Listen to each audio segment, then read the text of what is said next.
In one of the most dramatic moments in recent South African political history, President Cyril Ramaphosa was visibly overcome with emotion, some say shame, others sorrow, as Democratic Alliance Federal Chairperson Helen Zille delivered what many are calling the most damning parliamentary address of the post-apartheid era. The atmosphere in the National Assembly was electric as Zille stepped up to the podium, a thick dossier of documents in her hand and a quiet determination in her eyes. Few anticipated what was to follow. A meticulously crafted expose that peeled back the layers of the Ramaphosa presidency, revealing in Zille's words a carefully constructed illusion of integrity.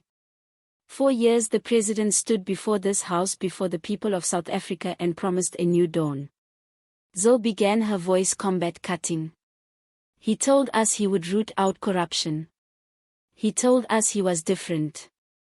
But today I will show you that the new dawn was never anything more than a long calculated lie. Gas echoed through the chamber. Members of the ANC shuffled uncomfortably. Ramaphosa, seated at his usual position near the front, sat stone-faced at first, but not for long.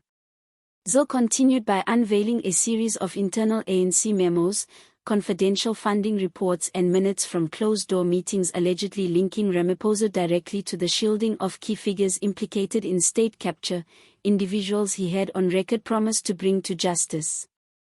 One such document allegedly revealed that Ramaphosa had signed off on the rehiring of a known state capture enabler within a strategic SOE position, despite publicly vowing a zero-tolerance approach to corruption. "You told the nation you were cleaning house," Zille said, her tone growing sharper. "But all the while you were just rearranging the furniture, making it look neater while the rot deepened beneath the surface." For the first time in his presidency, Ramaphosa appeared emotionally undone. Cameras caught the moment his eyes welled up with tears. He lowered his gaze, briefly removing his glasses as Zille's words echoed through the chamber. "I do not rejoice in your tears, Mr. President," she said, softening for a moment. "I grieve with this nation. I grieve for the hope you inspired and then betrayed." Opposition benches erupted in both stunned silence and scattered applause. ANC MPs looked around, some with stoic expressions, others with grimaces of disbelief. A few exchanged whispered words. One high-ranking ANC official was seen hurriedly leaving the chamber moments later. The DA's presentation included evidence suggesting that Ramaphosa had knowingly withheld information from the Zondo Commission and used internal party machinery to silence whistleblowers' actions. Zille claimed that it made him no less complicit than the men and women he once pretended to stand against. Outside Parliament, the public reaction was swift and intense. Protesters began to gather, waving placards that read #They revealed and Ramaphosa must go.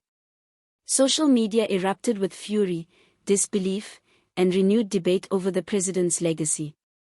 For many, the man once hailed as a business-savvy reformer and a symbol of ANC redemption now stood exposed as just another player in a long-running political deception.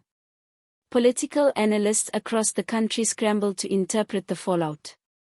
"This could very well be the unraveling of the Ramaphosa era," said Dr. Neely Makona, a political science lecturer at the University of the Witwatersrand. "It's not just about the documents, it's the symbolism." A tearful president publicly confronted with evidence of deceit marks a breaking point in the narrative. In a brief somber press statement later that day, Ramaphosa did not deny the authenticity of the documents, but claimed they had been selectively presented and taken out of context to manufacture scandal. He said he would issue a full response after consultation with legal and ethical advisors, but many believe the damage has already been done. "Whether or not this brings down Ramaphosa," said a senior journalist at the Daily Maverick, "his moral authority, the very foundation of his presidency, has been shattered."